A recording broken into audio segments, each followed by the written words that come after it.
je viens de faire le tour des 7 bureaux du vote, du bureau de vote du centre de Boké Dialoubé. Effectivement, j'ai trouvé que le processus se déroule très très bien. C'est l'occasion de remercier les populations, féliciter l'administration pour la bonne organisation, pour le moment en tout cas on peut dire, de ce scrutin. Tout se passe bien, vous avez vu, tout le monde est en train de voter dans le calme. Les populations aussi ne sont pas restées dans le lieu de vote. À chaque fois qu'elles accomplissent leur mission, elles donc rentrent chez elles. Donc c'est un peu donc ce qui a été donné comme consigne, et à ce niveau aussi je ne peux que m'en féliciter. En tout cas globalement tout est calme, tout se passe bien.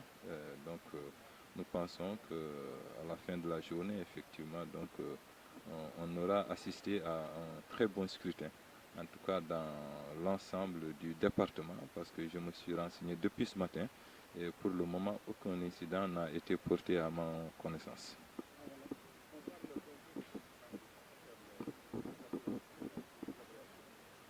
Oui,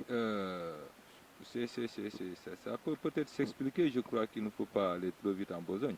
On est encore en milieu de journée, normalement, donc le taux pourra évoluer. Ce qu'il y a lieu de constater aussi avec beaucoup de bonheur, c'est le fait que le vote se déroule très rapidement, parce que là aussi, si on compare, disons, ce système électoral à celui qui a été appliqué durant les élections locales, l'on se rend compte en fait qu'il y a énormément de gain de temps qui a été constaté partout.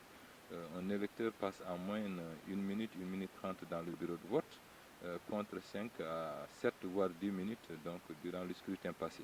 Donc cela peut l'expliquer, mais je pense que pour le moment nous avons un taux de participation assez acceptable qui dépasse déjà le tiers, disons, des inscrits. Et je crois que d'ici la fin de la journée, si quand même la proportion est respectée, on devrait dépasser quand même les 50-60%.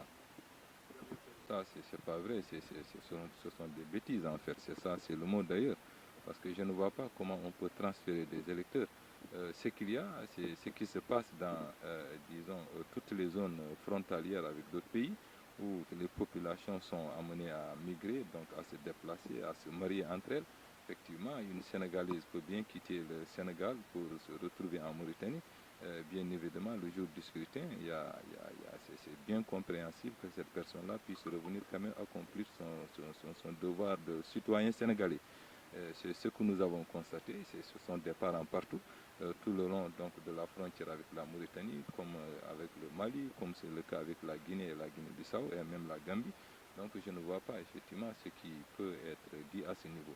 Ce qui est important, c'est que dans tous les cas de figure, quelqu'un qui n'est pas sénégalais, qui n'est pas détenteur de la carte biométrique CEDEAO ne peut pas accomplir son devoir de vote au Sénégal.